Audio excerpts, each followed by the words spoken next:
So we are here at Jonathan's Reptiles, one of the, I would say, I don't know if are you the biggest Rescue? rescue? The biggest reptile rescue in the Anchorage, in the state of Alaska. There you go, the state of Alaska. I'm pretty sure. Which, definitely over in the Anchorage side of things for Yes, sure. definitely down south. There's one in Fairbanks. I'm not sure how size compares, but it's a 6-hour drive from here, so. That's a bit of a ways, yeah. But we're here to go see some really cool things and to see this really cool rescue and a whole lot of other stuff. With us we have... My name is Jonathan. I'm the executive director of the 501c3 Jonathan's Reptiles. And we spend a lot of time in here, lots of man hours, doing educational classes, programs, cleaning, feeding, Nice. Whatever. If it's reptile, we do it. How exactly did all of this get started? Because it's a lot bigger than honestly even what I first thought. We got started initially because, well, we had a personal collection of reptiles. Mm-hmm. You know, small but personal, and people knew that we knew how to take care of them, so people started coming to us with questions. We ended up taking in some rescues and rehabilitating them, and then the demand for it just grew to the point where we officially formed in 2016, and then we became a 501c3 nonprofit, and then as the demand for certain services came about, we just ended up providing those services. So we've only become what we are because there has been a demand for it. And you offer quite a few different services too. Yep, we offer rescue, rehabilitation, educational classes at schools, libraries, birthday parties, homeschool field trips, private tours. We've actually done some one-on-one therapy sessions as well for some disabled adults and children. And then we also provide boarding. So you've got a state, you can bring your animal here. Our fees are pretty minimal because for us it's important to just make sure that people are leaving their animals in a safe place while they go. Right. And so we don't charge an arm and a leg to make sure that, you know, we're making a ton of profit on it. For us, it's just about making sure that the animals are cared for. We do boarding and shipping as well. So as people move in or out of the state of Alaska, they can ship their animals to us until they get here if they're driving or flying. It can be kind of tricky sometimes to fly with your animal or take them across the Canadian border. So we would make sure that you can ship your animal here, they're cared for till you get here and you're ready for them, and then you can pick them up. Or vice versa, you drop your animals off, you move out of state, you get them set up, and we ship them to you. Now with how cold it is, our shipping window is pretty slim. Yeah. So there have been times when we've had to hold an animal for longer than would have been necessary had the weather been warmer to make sure that the animal is shipped at safe temperatures. Mm-hmm. So if someone moves out of state, they leave their animal here, they're here for months, they're here for the whole winter, and then they get shipped to them. Oh geez, that's oh man, I can't imagine. Do you get a lot of like kind of the seasonal people, like everyone like up in Alaska for the summer, and then you kind of we get a lot hold of on military. To oh, okay, yeah, that makes a lot of sense. We've boarded animals while their owners deploy, or when they get stationed somewhere, we help them transport their animals. So, and it's always interesting when you get an animal and you pick it up from FedEx and you're like, I've never met your owners, but I will in a couple months. Oh, so jeez, that's crazy. But we're glad that people are able to keep their pets, and especially when they care for them. We've had some people pretty heartbroken about having to get rid of their animals because they're moving, and then they approach us about surrendering their animal because they're moving. And when we say, "Did you know we offer this?" they're like, "No way, I can keep my pet." You know, that's awesome, and that's huge. And definitely satisfying. That's great. Do you get is your summer months just a lot of shipping, like a lot of to and from FedEx? We do a lot of to and from, not as much as if we did a lot of breeding. The only breeding we do are some of the higher end. We can find homes from out of state, so we're not contributing to a local overpopulation. Right. And then the income from those litters or those clutches come back to the rescue. So nice. It definitely helps us be able to do more rescue and rehabilitation when we are breeding certain pairs of high demand animals. Makes a lot of sense. Yeah. That's definitely because you guys are fairly isolated up here just because of all of the factors. Correct. And so overpopulation, even with that's already bad because of guys like these guys, or as you mentioned before, other bearded dragons and everything like that. Just adding to that is not. Correct. Yeah. And because you can't get an animal from someone in Alaska without shipping, you can't just drive across the state line and pick them up, we have to be mindful that when we do breed, that people are going to be willing to pay for you to ship them from Alaska. That shipping cost is considerably higher. Yeah. So if I were, if we were to breed bearded dragons, we would never breed bearded dragons. But if we did, they wouldn't go anywhere. Yep. And if they did, they'd come right back. Yeah, I know, unfortunately. So a lot of the animals we have right now, some of them are boarding, some of them are either here rehabilitating, some of them are rehabilitated, waiting for their perfect home. And then we do have animals that are here full-time as part of our educational crew. So they're the ones that we take to educational events at libraries, senior homes, birthday parties. We do field trips and homeschool tours, stuff like that. So we do a lot for educating the community because we want to make sure that these underrepresented and misunderstood animals have proper information out there, but also there is a reptile community here in Alaska, but it's not massive. It's big for what it is, but there's not a lot of opportunities for someone to say, hey, my son's in a biology class, they're going through a reptile section, we want to get some hands-on interactions to learn about these animals. There's not a whole lot here for an opportunity like that. So especially with big guys like these guys, because these guys really shouldn't even be in Alaska. Yeah. So getting a chance to come and interact with them and see them, say hi. Hi, buddy. He says, where's my breakfast? So, who is this little fun one? This is Princess Diana. Aw. She's a granite Burmese python. She's been here for a few years. She was a lot smaller when she first came. Sounds accurate, yeah.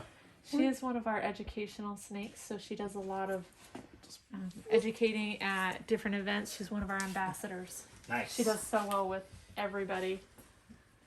And she's very nice, very beautiful. I love the tolerant big constrictors. They're so fun. Yes, oh yeah. She's so soft too.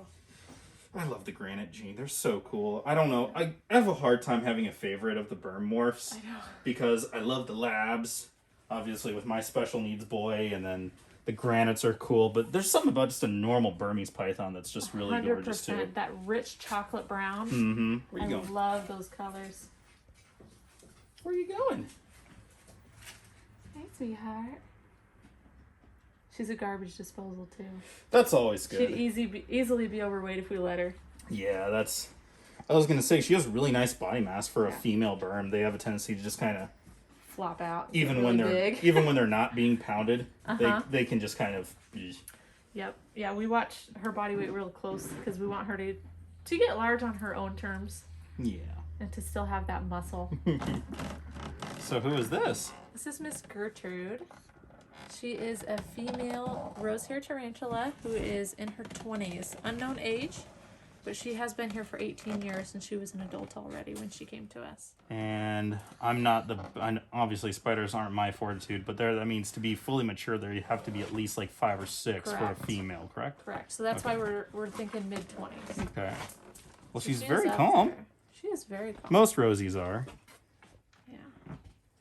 And she's older than a lot of them. Like all the Rosies that we had in our previous videos, they're all younger. Younger. And they little like to more move flighty. more. Yep. No, she's our old lady. She's just kind of chill. That's fine.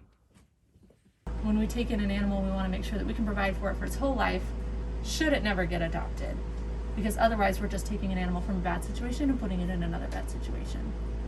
So in instances where we do have healthy animals that need to be surrendered, we have someone on our wait list looking for a healthy animal. We do some matchmaking. We've got someone interested, and then we can kind of facilitate people adopting animals from other local families. So she was surrendered with some pretty rough pyramiding, as you can see. Yeah, And this is living in a small cabin. a dry cabin. So a lot of times up here, since the rental costs are so high, you can get a small cabin. And this one was like a 9 by 12 foot cabin? Really small. Dry. Several people living in there, dogs, parrots. Oh, wow. But when I say dry, I mean they don't have running water. They don't have a shower. They don't have washer, dryer, dishwasher, anything like that. They have to do laundry, shower, haul their water in buckets. It's just really not the best type of living condition for an animal like that. And a lot of it is waiting to find that right home. We don't have an availability list published because we want to hear from people what kind of animal they're looking for, and then we can get put on a wait list if we don't have one available at that time. And then when we do get one surrendered, and then we go through the rehabilitation process, then we can reach out to them. or if we do have one, then that's when we can set up an adoption appointment to come and meet the animal.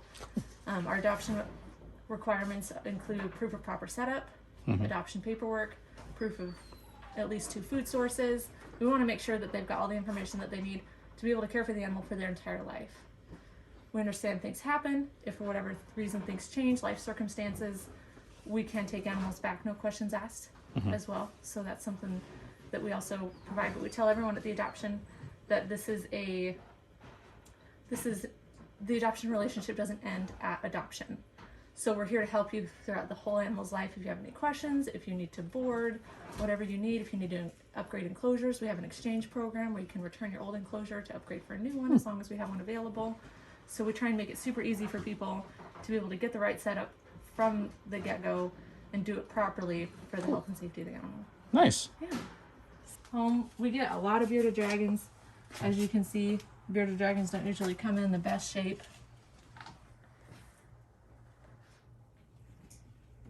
Unfortunately. We had a dragon dropped off that was here for 30 minutes before he passed. So sometimes people wait till the very last minute and then they panic because their animal is almost dead, and then they bring them here, but they've neglected or abused it for so long that there's really not much we can do other than just make the animal as comfortable as we possibly can for those last little bits of its life. So fortunately we see that quite a bit. As early as last week, we get leopard geckos in, ball pythons in, bearded dragons. Those are probably the biggest ones that we get in the roughest shape, and it can be kind of hard to get them to turn around. Do you have a really nice vet that you get to work with? We use a vet that's in Eagle River, which is about 30 minutes away, and they're fantastic. We love them.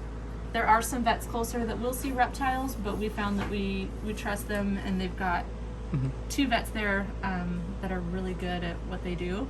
And there are some vets in Anchorage as well that we would definitely recommend people go to. And that's part of our adoption process, is making sure that people are aware of their nearest best exotic vet too. Cool. That's great. We've had emergency surgeries and all kinds of different stuff that we've had them do, and we love them. They're fantastic. That's great. I know it can be really hard to find a reptile vet in a lot of different places. So Correct. And even just being 30 minutes away, I hear other people making posts about how far away their vets are, and it makes us really fortunate and blessed.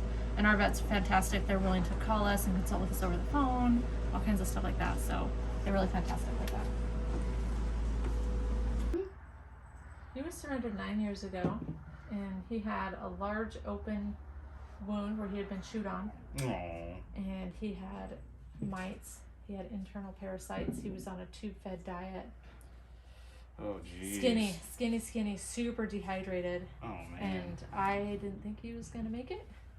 And funny enough, I ended up working at the animal hospital where he originally went, and the vet that worked there had his picture as his background. Oh, wow. And I asked him about it, and he said it's a snake that came through, and he said, I'm pretty sure it probably ended up with some bozo and probably died, and I was able to bring him in and kind of reunite him. That's awesome. He is absolutely gorgeous. He used to be pretty green. He's changed color quite a bit. Yeah, so that's the thing. There's a lot of blue bloodlines about GTPs. I don't claim any expertise about them, but usually there's a few localities where the blue really is pretty hereditary. And they go through the same ontogenetic change. Yep. Red or yellow, and then they turn green, and then the blues. And then they turn blue. Every year he's gotten more blue, and I'm pretty certain he'll continue to get more blue every year. And I think just because of, not only oh man, you lost a lot of your tail too. I'm sorry, buddy. Like the consistent handling and things like that makes me think that he was and he was so lethargic when he first came in that we had to handle him. Yeah. He was so patient, and he's just... Man. But that's so far. crazy. It'd take a lot for her to do that, but because of that big gap, we have to feed her really soft foods. And when she came, she just had surgery for her prolapse. Turtle prolapses closed. Oh, I know. And you can see her shell. Yeah. It's just not even attached anymore. Poor little one. I'm sorry. Am I bothering you? Yes. I'm sorry. You can go back in your hole. One of the biggest hardships with running a reptile rescue in Alaska, besides the fact that it's freezing all the time, is shipping. Shipping costs is insane. So we've got this enclosure right here full of supplies because the heat panel went out, and we have been waiting for 3 months for them to ship a heat panel because just getting, and to find a place that would even ship something to Alaska can sometimes be really problematic. Mm-hmm. When we used to order rodents online, and you would put $1,000 worth of rodents in your cart and $1,300 in shipping just to get them up here. So we're like, we're just gonna buy a plane ticket and go get them ourselves. So getting stuff shipped up here is pretty challenging. We actually just had one of our volunteers driving up from the States, and he packed his entire vehicle full of cypress mulch for us because you just can't get it up here. So that's, I think, availability and getting stuff through Canada, getting stuff shipped up here is a pretty big hurdle for keepers in the local community. We're not set up for aquatics, and we probably have 1 to 3 red ear slider turtles that try and come a week. We just don't have the capacity or the setup to be able to accommodate that.